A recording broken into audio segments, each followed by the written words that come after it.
गुरुर्ब्रह्मा गुरुर्विष्णु गुरुरेव महेश्वर गुरु साक्षात् परब्रह्म तस्मै श्री गुरुवे नमः। अखंडमंडलाकारं व्याप्तं येन चराचरं तत्पदं दर्शितं येन तस्मै श्री गुरुवे नमः। मातृवत्र लाल यत्र च पितृवर्तमादस्ता नमो गुरुसत्ताये श्रद्धा प्रज्ञा युगाचया ओम श्री गुरुवे नमः।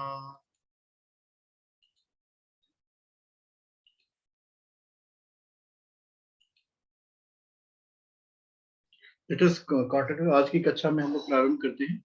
हम लोगों ने राहु केतु शनि तक पहुंच गए थे, थोड़ा सा रिवीजन करेंगे फिर हम लोग आगे पढ़ेंगे।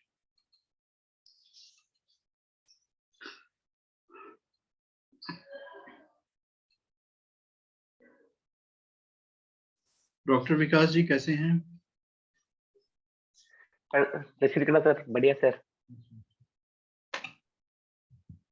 प्रीवियस टॉपिक को आप लोग रिवाइज कर लिया करिए, नहीं समझ में आया तो कभी कभी बातचीत कर लिया करिए। बात करने से सर अभी तक कोई भी क्लास में लगा नहीं पाया, कोई कारण ऐसा ही था, कोई घर में प्रॉब्लम थी, वैसे नाइट ड्यूटी थी।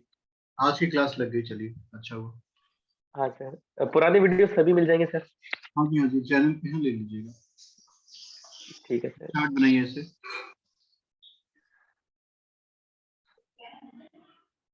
नहीं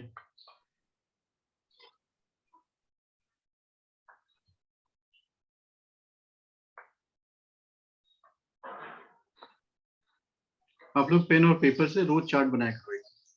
इसके अगर कुंडली जिसको देखनी है वो कुंडली बनाना जानना चाहिए। ऐसे ये है 12 भाव। इन कुंडलियों का 12 भाव में ये पहला भाव है। हम कभी नंबर नहीं लिखते क्योंकि कंफ्यूज नहीं करना है।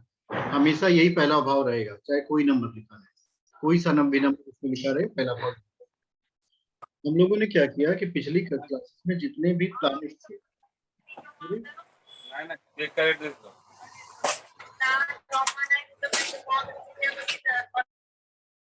चंद्रमा, मंगल,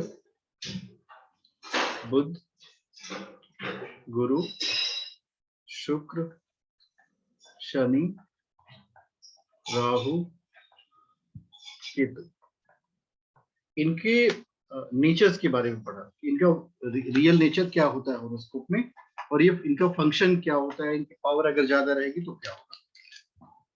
तो कभी भी चार्ट को जब हम चेक करते हैं तो क्या करते हैं, जो प्लैनेट्स होते हैं, ये 9 प्लैनेट्स चार्ट में कहीं कहीं होंगे, ये कहीं से भी बैठे हों, सबसे पहले आप इनकी इंटरनल स्ट्रेंथ को चेक करो।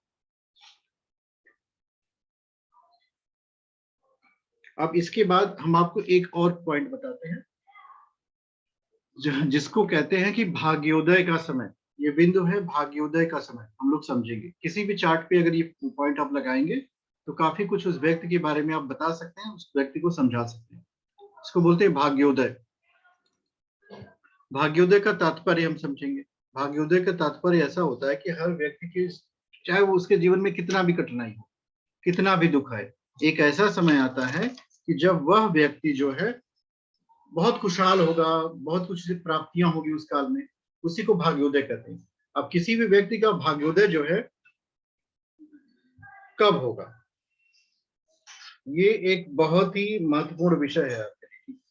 कोई व्यक्ति का भाग्योदय कब होगा और इसको बताएंगे कैसे। उसके लिए सबसे पहले हमें जानना चाहिए कि जो हमारा चार्ट बनता है, देखिए जो चार्ट आप लोगों ने बनाया था इससे पहले, ये चार्ट आपने बनाया है, ये पहला भाव है, ये दूसरा है, ये तीसरा है, ये चौथा है। लिखिए ऐसे ऐसे, जैसे हम लिख रहे हैं वैसे लिखिए। ये पांचवा है, ये छठा है, ये 7th हाउस है, ये 8th हाउस है, ये 9th हाउस है। सो ये जो 9th हाउस होता है, 9वां भाव, यही है व्यक्ति का भाग्य भाव। कुंडली का 9वां घर ये भाग्य भाव है, इसको बहुत अच्छे से समझिएगा। और 9वें भाव का स्वामी, 9वें भाव का स्वामी, इसको हम भाग्येश बोलते हैं। आज हम लोग इस पे फोकस करेंगे। कि नवम भाव का स्वामी भाग्येश है। कुंडली में 12 भाव होते हैं, ये नवम भाव है, ये 10वां भाव है, आपका 10th हाउस है, ये 11वां है, ये 12वां है। सो नवम भाव का जो स्वामी होगा, दिमाग में रखिए, 9वें भाव का जो स्वामी होगा वही व्यक्ति का भाग्येश है। कुंडली के 9वें भाव का स्वामी जो भी प्लैनेट होगा, जो भी ग्रह होगा, वही उस व्यक्ति का भाग्येश होगा। हम लोग आज इस विषय पे फोकस करेंगे कि किसी कुंडली का भाग्येश कैसे निकालेंगे। तो कुंडली के 9वें भाव का स्वामी ही भाग्येश है। अब इस पे फोकस करते हैं। देखिए, 9वें भाव की स्वामी। अब हमारे पास एक ये कुंडली है, देखिए, ये प्रवीण जी की कुंडली डेली खुल जाती है। हम दूसरा चार्ट खोलते हैं आपके लिए।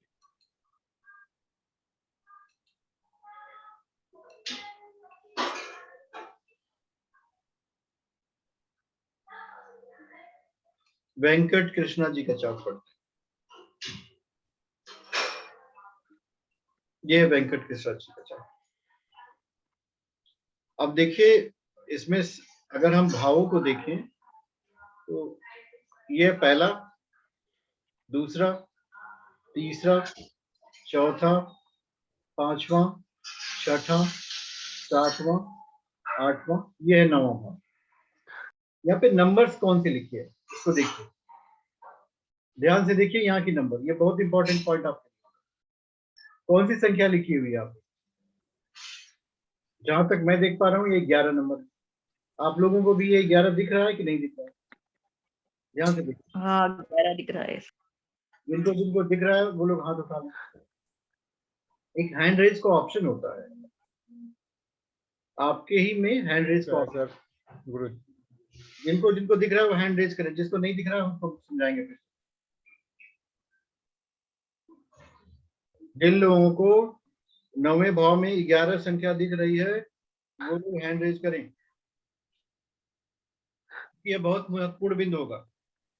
हमको आपको कुंडलियों को उन्हीं पॉइंट पे फोकस करा रहे हैं जिससे आप अच्छा प्रेडिक्शन करें।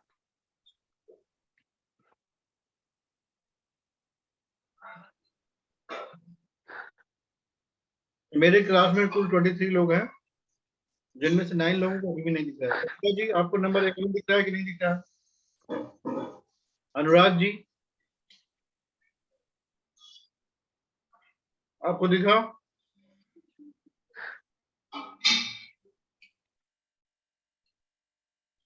बिल्कुल।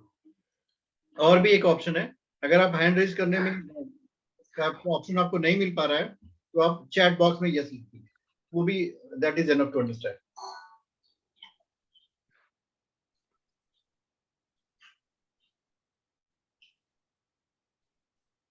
अब एक पॉइंट हम लोगों को समझ में आ गया है।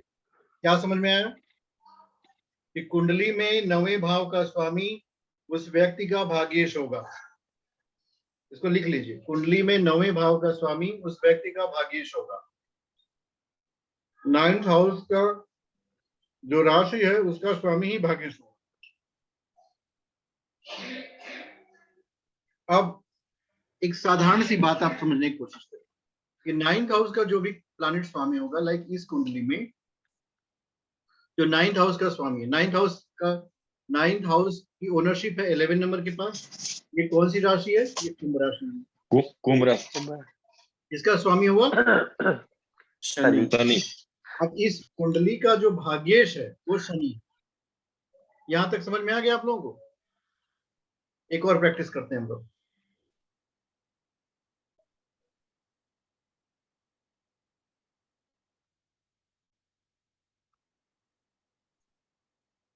एक और चार्ट पे हम लोग प्रैक्टिस करेंगे और इसको फिर से समझने की कोशिश करेंगे।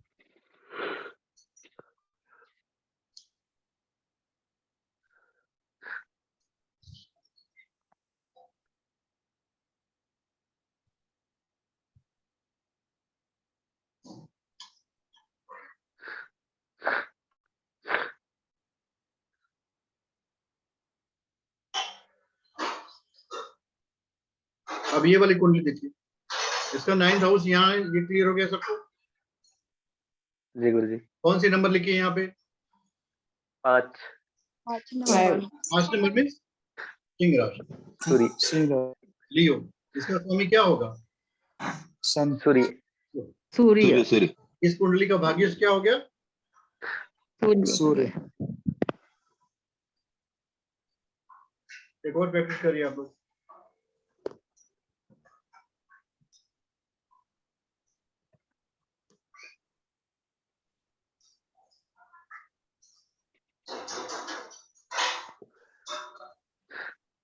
इस कुंडली का भाग्येश आप लोग बताएंगे नहीं, हम जिससे पूछेंगे वही बताएगा। सब लोग 2 मिनट का टाइम लीजिए, भाग्येश ढूंढिए।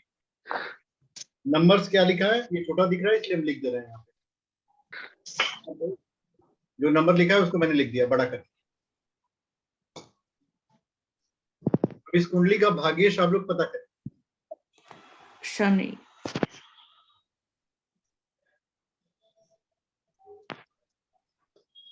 बॉक्स में लिख डालिए, शनि है भाग्य।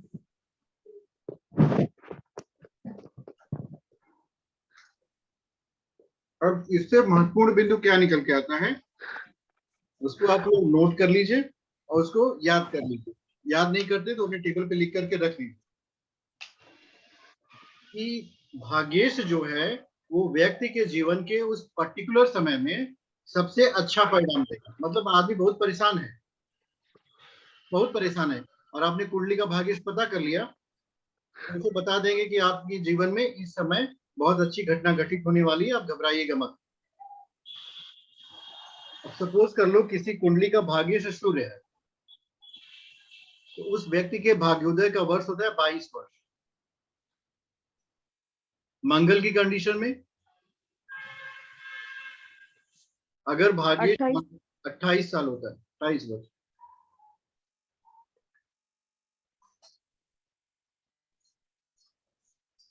बुध की कंडीशन में 32 वर्ष।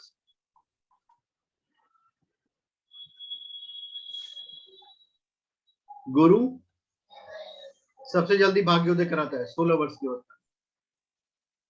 शुक्र 25 वर्ष। शनि का हर काम स्लो होता है, शनि का भाग्योदय 36 वर्ष की होता है।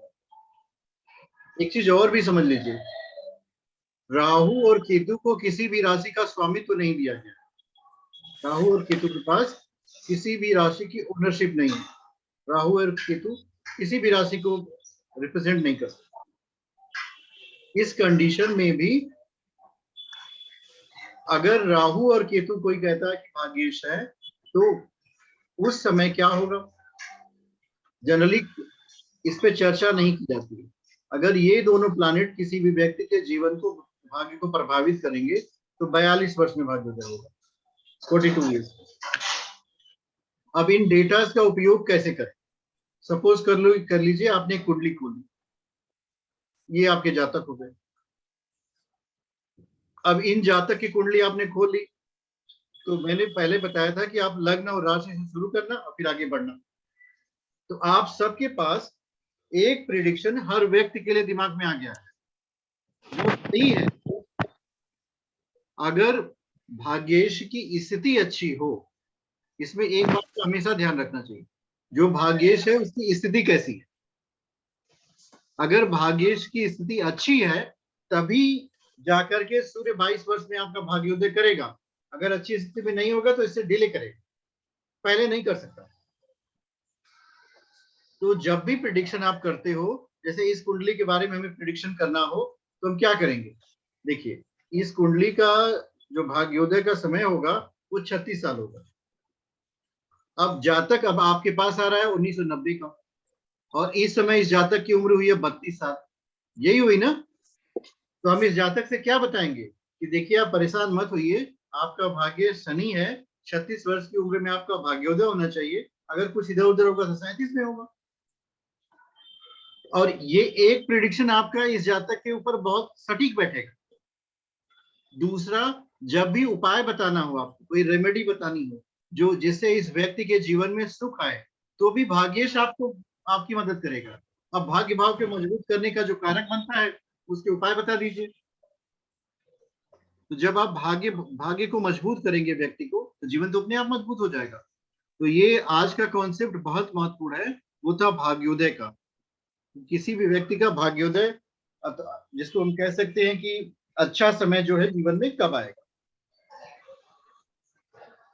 गुरुजी चंद्र का नहीं बताया, हाँ जी, चंद्र का बताया नहीं शायद। चंद्र भाग्य होता नहीं है, क्या लगता जी चंद्र का हम मैं भी यही पूछने वाला था। है? लेकिन अगर चांद्रमा पर हो चंद्रमा 24 साल में करता है भाग्य। कभी कभी जीवन में ऐसा होता है कि आप जो है जातक की कुंडली चेक करें। एक और बात बताएं, उसको भी ऐसे समझिए। वो क्या है, उसको कैसे समझा था? जैसे हम लोगों ने जब प्लैनेट्स को पढ़ा था, सपोज कर लीजिए इस कुंडली में अगर हम पूछें कि धन का कारक क्या है,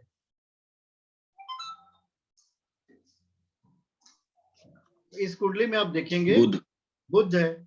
अब बुध के विषय में बुध। मैंने आपको क्या बताया? बुध कितने वर्षों में अपने परिणामों को देता है? 32। 32। अब 32 इयर्स में अगर आप इन जातक को देखेंगे तो अभी ये 32 इयर्स के हो गए। अब इस 32 इयर्स में आप ये विषय थोड़ा विषय अंतर हो जाएगा। अब 32 इयर्स में आपको क्या करना है कि बुध की महादशा अंतरदशा आएगी तभी धन आएगा। ये कहना है कि अनायास धन आ जाएगा। कोई भी ग्रह जो कुंडली में है बैठा हुआ, वो अपना प्रभाव अपनी दशा और अंतरदशा के अंतर्गत दिखाता है। अनायास कहीं भी उसका प्रभाव नहीं देखने को मिलेगा। अब धन के विषय में कहेंगे, धन का स्वामी बुध है। अब बुध जो है 32 साल में अपना प्रभाव दिखा रहा है, लेकिन इस समय की अगर दशा अंतरदशा इस व्यक्ति की चेक की जाए तो आप चेक करेंगे इसमें 2037 तक जुपिटर की महादशा है। जुपिटर में केतु है, जुपिटर में जुपिटर। ये तो आगे चला गया, पीछे करिए इसको।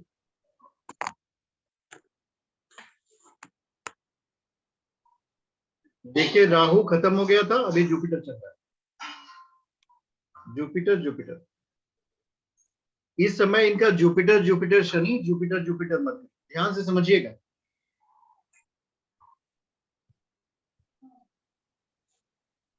इसमें समझने का महत्वपूर्ण विषय ये है, 20 अक्टूबर तक जुपिटर मरकरी था इनके साथ, और अभी इनके पास जुपिटर केतु हो रहा है।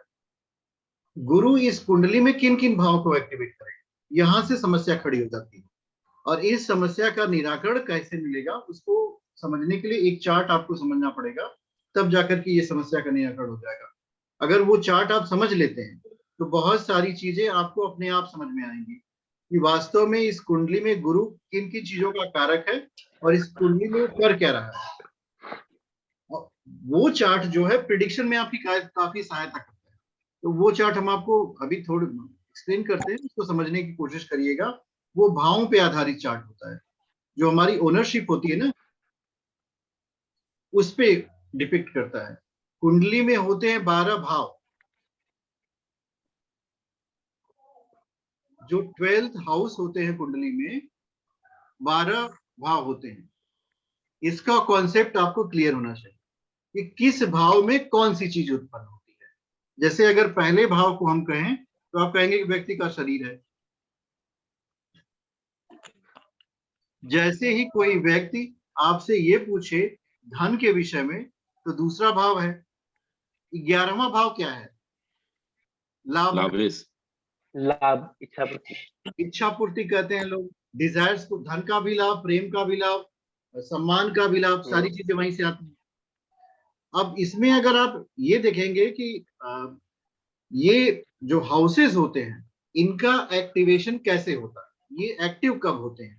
तो एक ज्योतिषाचार्य थे Krishnamurti was the greatest mathematician. वो अपने समय के गणितज्ञ थे। गणितज्ञ का मतलब वो मैथमेटिकल रूल से प्रिडिक्शन उन्होंने आगे बढ़ाया।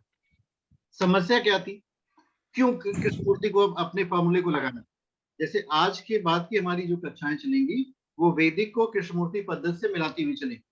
आप आज के बाद जितनी कक्षाएं हैं उसको मिस मत करिएगा, उसको बड़े ध्यान से समझिएगा, क्योंकि सारी प्रेडिक्टिव टेक्निक हम बताते हुए आपको चले जाएंगे। प्रिडिक्शन कैसे करते हैं, कैसे भविष्य फल बताएंगे बिना याद किए। कृष्णमूर्ति ने क्या किया कि उन्होंने ये सोचना प्रारंभ किया कि जो, जैसे आप भी कभी कभी नहीं सोचते, बहुत सारे लोग पूछते हैं कि जुपिटर यहां बैठा इसका क्या फल होगा। अब ये बड़ा कठिन प्रश्न है, जुपिटर यहां बैठा हुआ इसका क्या फल। वैदिक पद्धति में हम क्या करते हैं कि इस भाव को कितने ग्रह देख रहे हैं, ये किसको देख रहा है, तो काफी कॉम्प्लिकेटेड हो जाता है। कृष्णमूर्ति ने क्या किया, उन्होंने एक सूत्र निकाला जिसको आप बड़े आराम से समझिएगा कि कोई भी ग्रह फल कब देगा। आपसे भी लोग प्रश्न पूछ सकते हैं कि हमारा जुपिटर तो बहुत स्ट्रांग है, ज्ञान हमें कब होगा, हमारा वीनस तो बहुत स्ट्रांग है, धन बिल्कुल नहीं आ रहा। तो इस विषय में कृष्णमूर्ति ने बहुत रिसर्च किया। रिसर्च करने के बाद वो किस कंक्लूजन पे पहुंचे कि कोई भी ग्रह फल किसका देगा और कब देगा। तो अगर आप इस बात को समझने में सक्षम हो जाते हैं कि फल कब देगा, कैसे देगा, तब आप बहुत अच्छा प्रेडिक्शन करेंगे। इसके लिए कृष्णमूर्ति पद्धति में जो एक बॉक्स बनता है, आपको इसको बनाना नहीं है, ये देखिए ये है बॉक्स, ध्यान से समझिए। कृष्णमूर्ति ने कहा, उसको समझिएगा, यहाँ पे हम ABCD लिख दे रहे हैं, ये A है, ये B है, ये C है, ये D है। A का मतलब होता है सबसे पहले फल इसी का देगा वो। अब वो A है क्या, नक्षत्र स्वामी की भाव स्थिति। हम इसको मिटा देते हैं, आप इसको ध्यान से पढ़िए, ध्यान करिएगा। नक्षत्र स्वामी की भाव स्थिति, नक्षत्र स्वामी का मतलब क्या है, वो ग्रह किस नक्षत्र में है और उस नक्षत्र का स्वामी कहाँ स्थित है, इसको समझिए। पहले हम अगर अब आपको समझना है तो बहुत आसान, और इसका टेक्निकल पहलू भी हमें जानना चाहिए। तकनीकी बिंदु है क्या, तकनीकी बिंदु यह है कि जैसे सूर्य को देख लीजिए, यहाँ पे सूर्य लिखा हुआ, मैं बीच में बोल रहा हूँ जरा सा, ये खाका 2 लिखा है, तो इसको क्या हम D2 बोलेंगे? नहीं ये D2 नहीं भाई, ये कृष्णमूर्ति का चार्ट है, इसका D1 D2 D3 से कोई लेना देना नहीं है। कृष्णमूर्ति पद्धति एक विशेष पद्धति है, इसका वैदिक पे एड ऑन है, समझिए। अब इसमें लिखा है ग्रह निर्देशन खाका 2, हम आपको एस्ट्रो से कहाँ आता है आप देख लेंगे अपने आप। एस्ट्रो से सॉफ्टवेयर खोल करके हम बता देंगे कहाँ आता है, यहाँ फ्री वाले में। अब इसको समझिए, अगर नहीं समझेंगे तो फिर प्रेडिक्शन नहीं हो पाएगा। सूर्य लिखा हुआ है, अब सूर्य के आगे लिखा है नक्षत्र स्वामी की भाव, सूर्य की महादशा, अंतर्दशा, प्रत्यंतर दशा, ध्यान से समझिएगा। सूर्य की महादशा आएगी, अंतर्दशा आएगी, प्रत्यंतर आएगी, तो वो फल किसका देगा। अब कृष्णमूर्ति कहते हैं कि सूर्य जो है जिस नक्षत्र में स्थित है, उस नक्षत्र का स्वामी जहां स्थित है, ध्यान से समझिए, उसका फल देगा पहले। अब इतना दिमाग लगाने की कोई आवश्यकता नहीं है। अगर कोई पूछे सूर्य क्या फल देगा, तो ये 12वें भाव को फल देगा, इसमें लिखा हुआ है 12 नंबर। अब 12वें भाव में कौन कौन सा फल है, अब ये आपको समझना पड़ेगा। 12वां भाव विदेश यात्रा का भी है, जेल यात्रा का भी है, बीमार होकर हॉस्पिटल यात्रा का भी है, हॉस्पिटलाइजेशन भी है। हाँ, तो ये सारी चीजें 12वें भाव से आती है। मेरी बात आपको समझ में आ रही है। इसको अच्छा और बुरा करने का मत प्रेशर डालिएगा। हो सकता है कोई किसी का 12वां ज्यादा एक्टिव है, वो विदेश में जाके सेटल हो गया हो, तो 3-2-12। अब दूसरा देखिए, अब ऐसा नहीं कि सूर्य यहीं पे रुक जाएगा कि 12वें का दे दिया।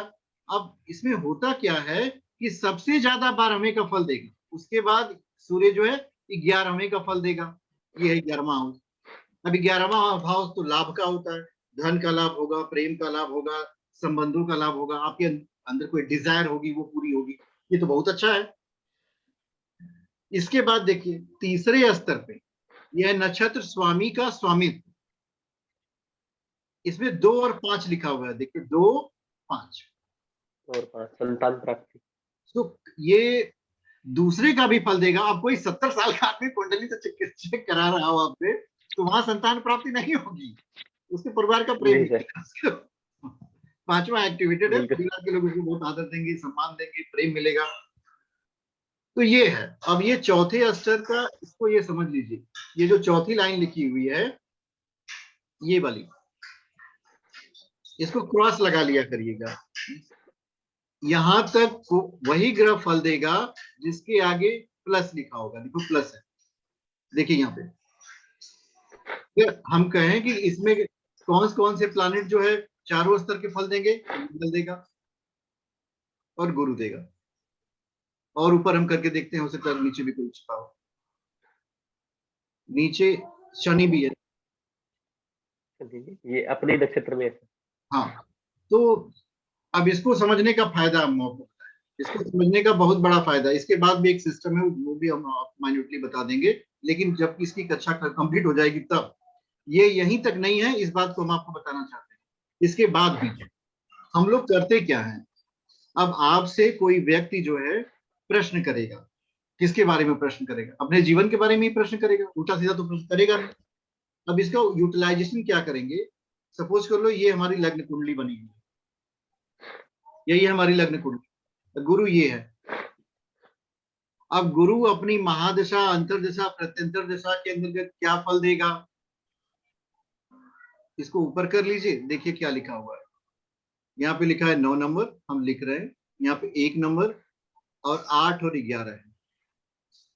मैंने जो आपको पढ़ाया था, मुझे खुद याद है कि 6, 8, 12 ये अच्छे परिणाम नहीं देते। इसमें सिर्फ एक है ऐसा जो उसको प्रॉब्लम क्रिएट करेगा, जो है 8वां घर। 8वां घर देखिए, तो चौथे स्तर का जो परिणाम आता है वो 10% आता है, मान के चलिए। तो इस व्यक्ति को अगर गुरु की महादशा का प्रिडिक्शन आपको करना हो तो अच्छी जाएगी कि बुरी जाएगी बताइए? 9वां घर एक्टिवेटेड है, पहला घर एक्टिवेटेड है, बहुत अच्छी जाएगी गुरु की महादशा। ये है, अच्छी जाएगी सर। ये है इसका यूटिलाइजेशन, इसकी उपयोगिता, कि हम कैसे। अब ऐसे गुरु को देख करके आप कुछ नहीं बता सकते, लेकिन जब गुरु को इससे मिला देंगे तो आपको उसको बता लेंगे। ये सब एक साथ एक्टिवेट होते हैं? नहीं भाई, आपको समझ में नहीं आया, फिर से समझने की कोशिश करें। सर जब जैसे भी 9 गुरु की और महादशा अंतरदशा आएगी तो गुरु किस क्या क्या फल देगा? तो पहले स्तर में, मतलब पहली बार, या कहें कि शुरुआत में 9वां भाव एक्टिवेट करेगा। 9वां का काम उसका जो खत्म हो गया परिवर्तन तो पहले को एक्टिवेट करेगा। फिर उसके बाद ये देखिए, इस स्तर में कोई भी परिणाम नहीं दे रहा, जी शून्य है। तीसरे स्तर का गुरु परिणाम नहीं दे रहा, फिर डायरेक्टली चौथे स्तर में चला जाएगा, क्योंकि यहाँ पे प्लस लिखा हुआ है। अगर ये प्लस नहीं लिखा होता तो हम यहाँ पे क्रॉस कर देते। बस यही 2 चीज होगी आपके साथ, आपका भाग्य मजबूत होगा। इस समय जो भी आप अपने मन में संकल्प लिए होंगे उसमें सफलता मिलेगी। भाग्य मजबूत होने का तात्पर्य समझिए, भाग्य मजबूत होने का मतलब नहीं है ऊपर से पैसे गिरेंगे। भाग्य मजबूत होने का तात्पर्य है कि जिस कर्म को, जिस विचार को आप मन में लेके चल रहे होंगे उसमें आपको सफलता मिलेगी, वही है भाग्य। सर एक क्वेश्चन है सर। सर सर एक क्वेश्चन बताऊं सर? बताइए, पूछूं सर? पूछिए। सर ये जो आप बता रहे हैं, ये जो आप क्या दशाएं जो बताए उसके हिसाब से प्रेडिक्शन होगी, या जो प्लैनेट की स्थिति होगी, पोजीशन होगी, उसके हिसाब से होगी? सपोज किसी का अगर दशा नहीं चल रहा है तो भी तो गुरु वो के नहीं, पोजीशन को देख के हम बता सकते हैं ना सर? कुछ नहीं होगा। जैसे अब मान लो किसी का दशा नहीं चल रहा लेकिन वो दुर्दशा में है, आप मेरी बात को समझो। वो उस व्यक्ति को गुरु की महादशा बिल्कुल नहीं चल रही, लेकिन वो व्यक्ति बहुत परेशान है। अब आपको उसको बताना है कि वो परेशान कब नहीं होगा। अब परेशान कैसे आपको नहीं पता चलेगा परेशान कब नहीं होगा? अब इन प्लैनेट्स में से आप चेक करो कौन कौन के से प्लैनेट उसके लिए फेवरेबल हैं, कौन से ग्रह ऐसे हैं जो उसको अच्छा परिणाम देते हैं। तो उसके लिए ऐसे करते क्या है, जैसे मान लीजिए यहाँ पे आपने सूर्य लिख लिया। अब इसका पॉजिटिव एंड नेगेटिव, सूर्य में देखो कौन सा पॉजिटिव चल रहा है, 11वां, 5वां, 11, 5 लिख लिया, पॉजिटिव हो गया। दूसरा और 12वां, ये दूसरा भाव मार्केश होता है तो नेगेटिव में 2 12 लिख लो। फिर आप लिखो चंद्रमा, चंद्रमा में देखिए सिर्फ 5वां है। तीसरा भाव जो पराक्रम का होता है ये नेगेटिव नहीं माना जाता, ये व्यक्ति को संघर्ष कराता है, पर होना चाहिए।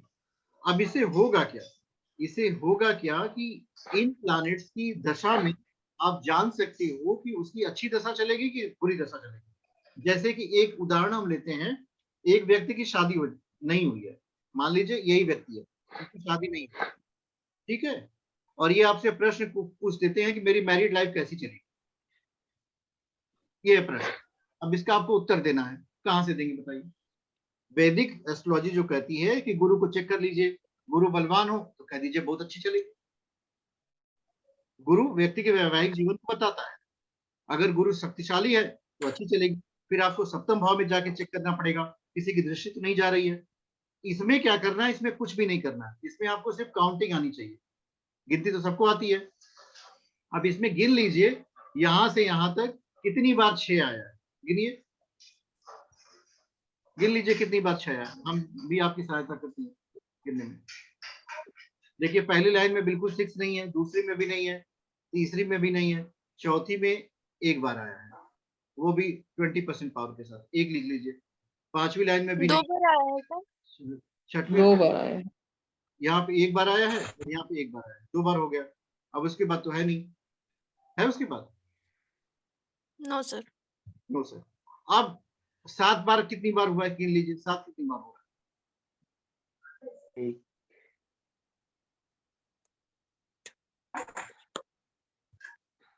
1 2 2 2 2 बार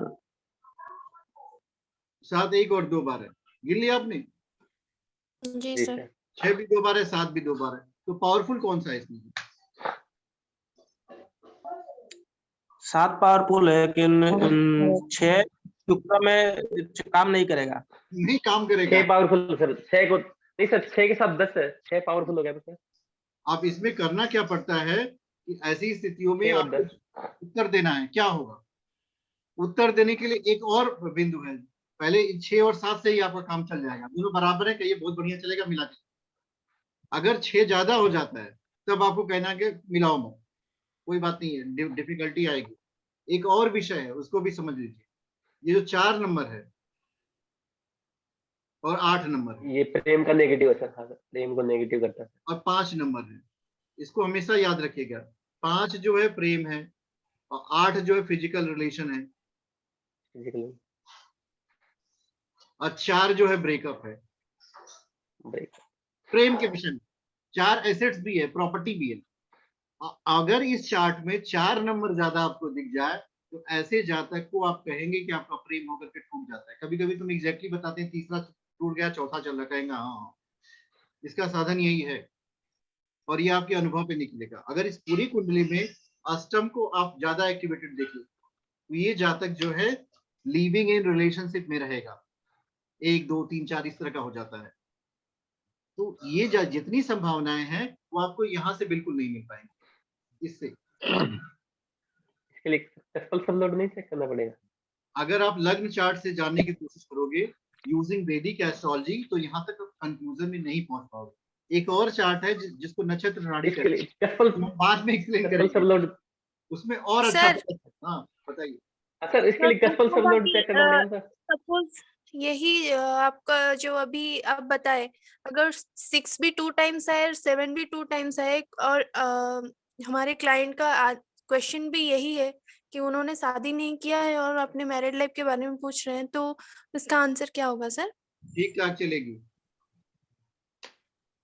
इसका आंसर ये होगा कि आपकी शादी ठीक ठाक चलेगी। ठीक ठाक का मतलब बहुत बढ़िया चलेगी, डिस्टर्बेंस नहीं होगा। तो ये इसके लिए सर पहले हेलो सर, ये जो ग्रह निर्देशन खाका ये बहुत महत्वपूर्ण है, इसको रीड करना आपको आना चाहिए और रीडिंग आएगी आपको ऑब्जर्वेशन से। कैसे कैसे आएगी? कुछ नंबर्स को समझने का प्रयास करिए। आप में से बहुत सारे लोग प्रश्न पूछने का प्रयास कर रहे हैं, चलिए एक एक करके प्रश्न पूछिए, क्योंकि आज मुझे ये कक्षा इसी सेशन में खत्म करनी है, क्योंकि इसके बाद मेरी दूसरी कक्षा है। सर पूछिए। सर पहले हमें कस्पल सबलोड चेक नहीं कर, आवाज आ रही सर मेरी? हाँ आ रही है, आ रही है। सर आप जो कृष्ण मूर्ति, इसके लिए हम पहले कस्पल सबलोड चेक नहीं करेंगे सर, ये प्रॉमिस दे रहा है या नहीं दे रहा है? आप क्योंकि मुझे कृष्ण मूर्ति थोड़ी बहुत आती है सर। आपको मेरी बात नहीं समझ में आई। मैंने कृष्णमूर्ति की हाँ। पद्धति को समझा है, मैंने सब लॉर्ड के सिस्टम को नहीं पढ़ा है। हाँ सर। ये वैदिक सिस्टम आप जब यूज कर लोगे, अब आप थक गए, अब आपको प्रिडिक्शन करना है, तो कृष्णमूर्ति पद्धति का ये वाला बॉक्स आपकी हेल्प करेगा। अब अगर इससे भी थक जाओगे तो उसके बाद भी एक बॉक्स आता है, दैट इज कॉल्ड नक्षत्र नाड़ी सिस्टम, वो कस्पल सब लॉर्ड है। वो हम आपको ये पूरी कृष्णमूर्ति पद्धति को पढ़ा लेंगे, तब कस्पल सब लॉर्ड पढ़ाएंगे। कारण क्या है थैंक यू सर। कि वो तीसरे स्तर में आता है, वो और मान्यूट है, और इसके बाद नक्षत्र नाड़ी के कुछ सूत्र बता देंगे, उसका आप उपयोग करिएगा। आप और किसी के पास कोई प्रश्न है?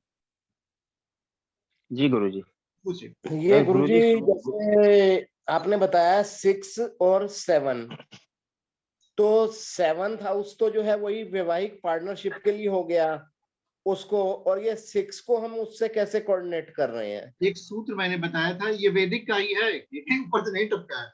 हर भाव का 12वां भाव उसका विरोधी होता है, ये दो जगह नहीं लगता है।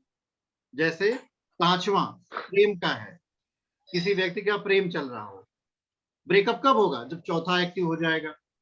12वां, 5वें से 12वां चौथा है। जी जी जी जी। भाग्य भाव 9वां है, उसका 12वां है अष्टम। जब 9वें के बाद 8वां एक्टिव होगा तो दुर्भाग्य हो जाएगा।